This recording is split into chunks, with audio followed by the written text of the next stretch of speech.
Do you have aspirations beyond the classroom? Are you seeking to inspire others and pursue your passions with purpose? In this episode, we'll dive into the journey of Jill DuBois, a dedicated educator and author. She shares her remarkable story of leaving the familiar confines of teaching to embrace a new role as a professional learning specialist. Join me as I explore the mindset, challenges, and the tremendous impact she and other educators can have beyond the traditional classroom setting. Stay tuned for this enlightening conversation with Jill DuBois.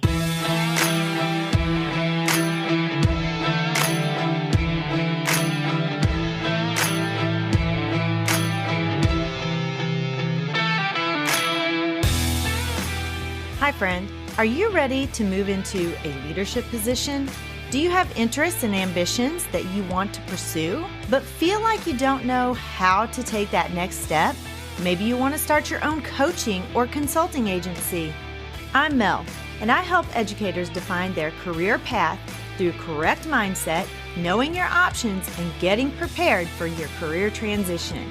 I will show you how to level up your leadership skills, share your expertise in a new way, create impact on a larger scale, and put your leadership in motion. As an educator for over 20 years, I started to feel underused and like I had more to give. I knew when the time had come for me to leave the classroom and affect change on a larger level. Now, I'm ready to help you determine where your talents and skills mesh with your passions and interests. Put your leadership in motion and move into that next phase of your educational career journey. Let me help you define your career path by having the right mindset, knowing your options, and getting prepared for that next leadership position. So power up and put your leadership in motion.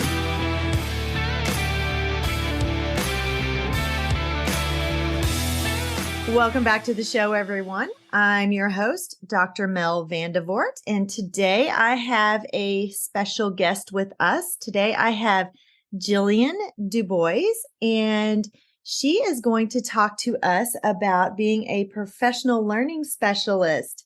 Welcome to the show, Jillian. Hello. Thank you so much for having me. This is a lot of fun. I am super excited. When I previously started my episode or my podcast, I had a different flair. It was professional development. And so I've changed the focus, and I've had no guest hosts since I've changed. And so you are my first guest host in a long, long time. So I am super excited that you're here today. I'm very honored. Thank you very much. Well, you're welcome. So, Jill, and you said you like to go by Jill, so I'm going to call you Jill today. Okay. So That's what family calls me. So that's great. Exactly. Oh, perfect. Perfect. I feel like family. Yay. All right. So, Jill, introduce yourself. Tell us about you, where you are, what you do. Let's just hear the whole thing. And I want to also hear about your book. You can throw that little pitch in there too.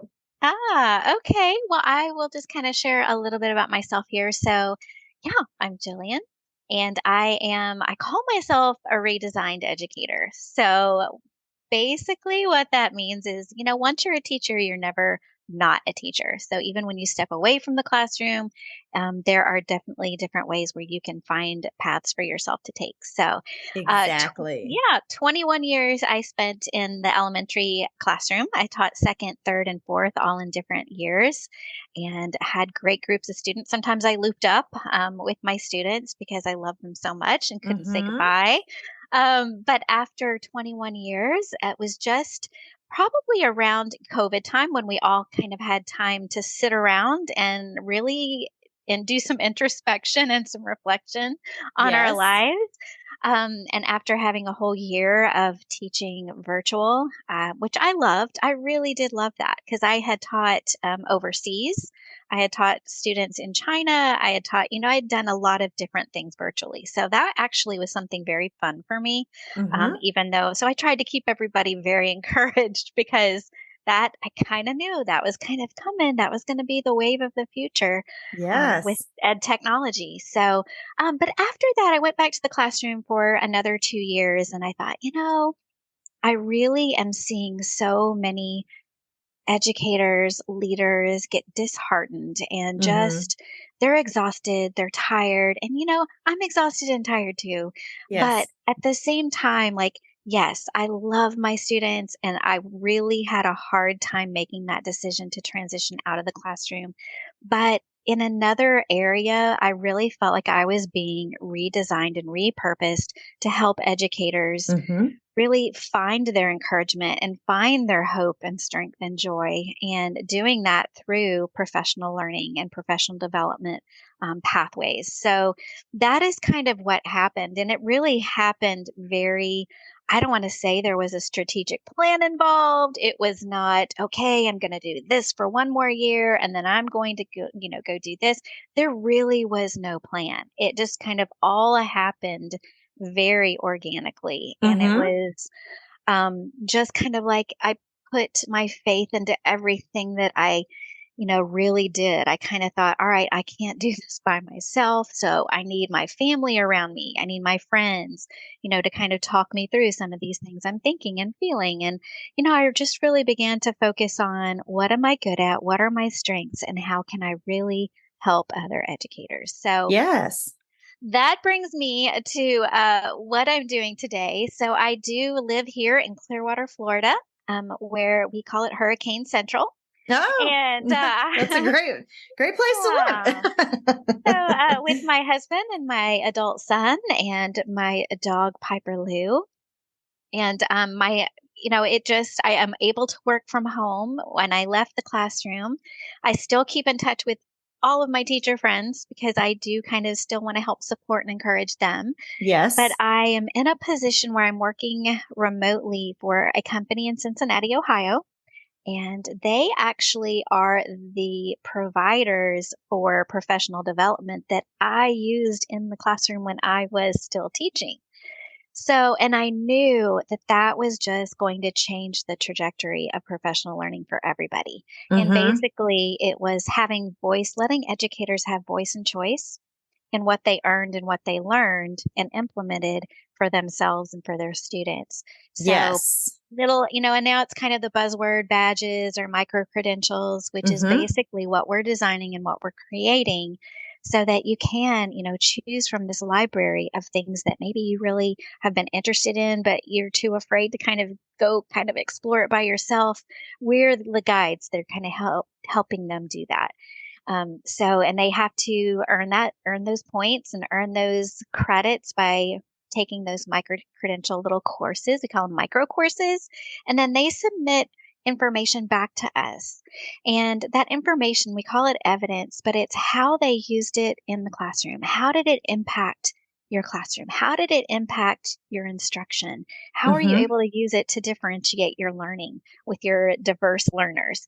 So it really has become just my passion and something that I get very excited about because I'm often the one to review a lot of those and I'm able to give them really authentic feedback. It's not just a check the box, you're done. It's not set and get. It's no, it's take it and implement it and learn from it. And it's just a beautiful program. But more than that, it's, you know, the people who I work with, we all feel so strongly about the same thing. So yeah, so that's what I'm doing now. In addition to writing books, children's books, I think I have 5 out now. Oh my gosh, I Um, didn't even realize that. Wow, that's yeah, great. Congratulations on that. I would thanks. like to back up for just a second. A couple of things that you had mentioned. First of all, leaving the classroom and feeling guilty about it. That was me too. Like I felt so bad to leave the classroom, even though my desire was to do something more and really help shape on a bigger trajectory. And I'm sure there are many teachers who just feel that same guilt. They really want to step outside of the classroom, but they feel that guilt. And like you said, you keep in touch with your teacher friends, and the funny thing is, I have students now that I see that are my Facebook friends because now they're married and they're having babies, and we're still connected. But they were my students, so let that guilt go because there weren't going to be your kids for the next year anyway. They're moving on. So they're only your kids for 1 year. So let go of that guilt and really pursue that passion, which is what you've done. And that's what I did. And then another thing that you had said, it's not a one size fits all. Professional development is also my passion. And that's what I did my doctoral dissertation on. And really crafting your own learning and owning your own learning and making it fit your needs is so important. And so I really value the work that you guys are doing at your company. Yeah, and it's neat because, like you said, it's not a one size fits all, but it for me, even when I was, earning those things, those professional development points and using that program, it was maybe 1 year I was using this, but then the very next year I had my class looked completely different. Yes. And so I needed to kind of like pivot and go, okay, well, what can I now select and use strategy and skill and tool wise that's going to serve these students? So yeah, it was always something different, which, and it's really hard, I know, for a lot of educators to go, I just can't learn all of that new tech stuff. And that's why we do like little webinars and little sessions where we just say, hey, just learn one thing. Just learn Mm-hmm. one thing and see how you like it, because it doesn't have to be overwhelming, but they have to understand that you have to be willing to change and you have to be willing to move forward and put one foot in front of the other, to do what's best for your students and for yourself. So, Yes. Yes. And I agree with that completely. And just thinking about our teachers who are ready to transition, and you are learning in the classroom every day. Like you said, you are really doing what's best for your students. But when you're ready to transition into a role like you have, or the different roles that I have had in the past, you still need to really think about what learning you need to develop, or the skills you need to develop, what certifications you need. And so your career, your new profession, the professional learning specialist, that's probably something that teachers maybe haven't considered or even have heard of. As you move into leadership, you start hearing about all of the different roles. But when you're in the classroom, you're kind of siloed in your thinking and you're kind of in your own little world, your own little bubble. And so maybe go into a little bit of detail of what that looks like as far as what you do, what teachers who are transitioning from the classroom, if they want to consider a role like that, what do they need to do? What does that look like for them? okay.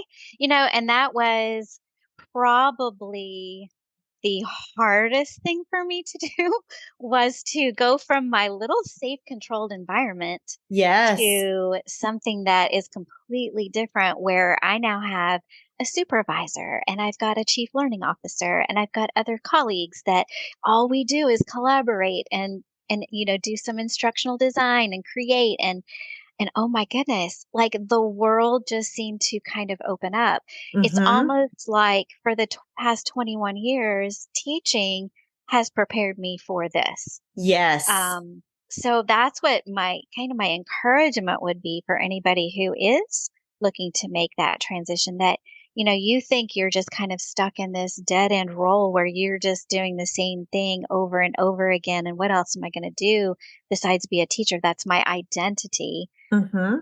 And it's not. Right. It's your preparation. I called it my preparation for Act 2, because Yes.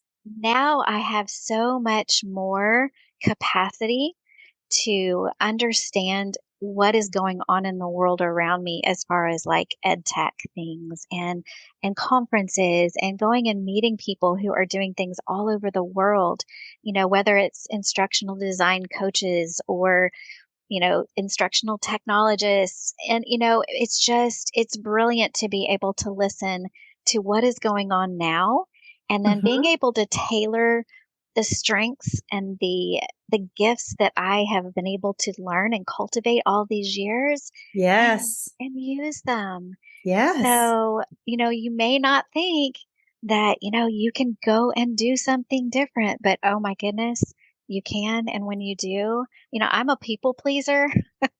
So my biggest fear was not being able to live up to my own expectations. Exactly. And And I think it's just that fear, you think you maybe don't have the skills necessary, but you do those things every day. And those skills you're learning as a teacher or you're using as a teacher are transferable into a different role. It's just finding that role that sets your soul on fire and sets your passions on fire. And just really diving into, you said your identity, we think of our identity as being a teacher, but I've kind of had to switch that mindset. I'm not a teacher. Well, you're always a teacher, like you said, but if you think more, I'm an educator, then that kind of frees your mind up a little bit to really explore those different options, because it might not necessarily be a teaching, and I'm doing air quotes. Nobody else can see it but you, but I'm going to tell them I'm doing air quotes.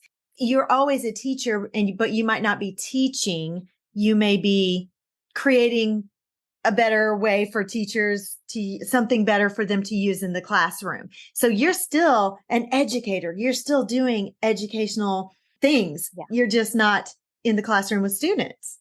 Yeah, it's funny. It's just a matter of tweaking those words just a little bit, like you said. Yes. So I call myself actually an educational leader, and then Mm-hmm. my students are not air quote students per se, Right. but they're learners. So, yeah, so I'm a leader to learners. And that's what I've Yes. always been, but now it's just in a different capacity. So it's kind of the same title. You're just doing something, in a different role. Exactly. And it does take a little bit when you've been a teacher for a long, long time. It takes a little bit to shift out of that mindset, but you just need to really start digging in and using that terminology.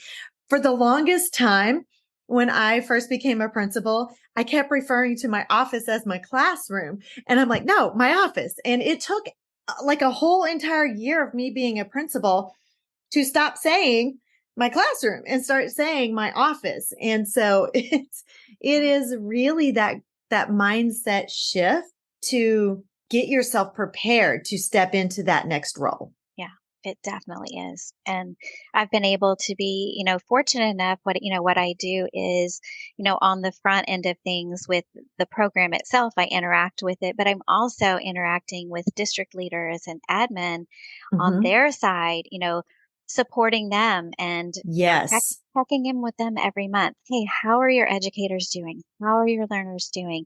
Is there anything I can do, to Mm-hmm. support you? I've got a few ideas, you want to just chat for a few minutes. And, it's just such, and when I was we were at a conference, we were at the ISTE conference in Philadelphia this summer, and it was awesome because we had a booth set up and there were a few educators that came by and, you Mm-hmm. know, and then I had one principal and he came by and he's like, hey, my name is, Mr. Harmon and I'm from Berean in Tennessee. And I just want to say, thank you so much for all you do for my educators. And I'm like, gosh, I'm meeting you in real life, and I Yes. gave him a hug and but I saw that spark in his eye and I knew that we were making a difference in his, in his environment with his educators and with him. That's a big job. Being a principal is a lot of pressure and a lot of stress. So we can take Mm-hmm. a little bit of that off by providing professional development that is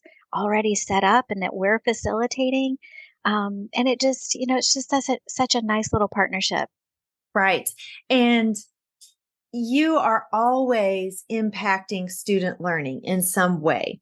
If you stay in the educational field, no matter what you do, unless you're completely like instructional design, you can move out of the educational field and still be an instructional designer. You're affecting learning. It's just not necessarily students that are typical students like we're thinking. It's just a different field of students. But if you stay in education, in the educational field, even if you move into something like instructional design for maybe a company like a technology company or what you do, you are still impacting students.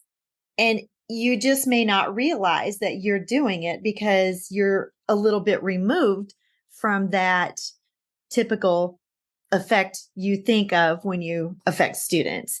And so just keep in mind that everything we do in education, it's about the students. It's a trickle down effect. You're just not directly affecting them because you're not in the classroom with them anymore, but you still have a huge impact on the educational system. I am so glad you said that. I had never thought about that. Like I've always thought, okay, I'm just working with educators. I'm just working with learners. I never thought about that trickle down that, we don't see the impact, Mm-hmm. or the effect that our work is having, but we don't even when we're teachers in the classroom, we don't see that either down the road. Right. So I didn't even, but not being with them face to face, yeah, you don't think about that. So Right. thanks for that Right. encouragement because I think that'll speak to a lot of people. Yeah, well, that was not me. That was God. He gives me the words for Yeah. these for my guest host interviews because sometimes my brain doesn't work as well as it should. And so he kind of has to come in there and give me some wisdom there. So I understand. I'm telling you, this midlife stuff, whew, it's rough. It is not for the weary. It is not for the weak of heart at all. Mm-mm. So definitely. So give me some words or give my listeners some words of advice if they are thinking of transitioning into a different role. They're ready. They just need to take that leap and do something different. Give them some words of encouragement, some words of advice about transitioning from the classroom into a different role. I want to say that it is not, like I was saying, for me, it was not calculated. It was not strategically planned out. It just happened organically. And I think I would kind of get that mindset, have that mindset and maybe just take it slow, kind of get some of those thoughts. Well, Mm-hmm. okay, well, what would that look like if I was doing this? Or how in the world am I going to transition out? And just start reading, start listening to podcasts, Yes. start Yes. listening, reading blogs, start really leaning in on your support system and those people that are around you maybe that have done that. I mean, Mm-hmm. like you and I'm happy to talk with anybody that wants to reach out and, and discuss it and talk about it further. But, talk to your family about it. It's not just a let me just take a leap and do it. So Right. I would just kind of encourage anyone who's kind of thinking about that, whether you've been in education for 1 year or whether it's been 25 or 30 years, Mm-hmm. you're going to know, you're going to kind of feel that nudge and you're going to kind of know there's got to be something different out there for me. I'm just feeling it. Maybe you go on LinkedIn. Maybe you look around at some of the ed tech companies that, are kind of putting things out there because there are a lot of opportunities out there.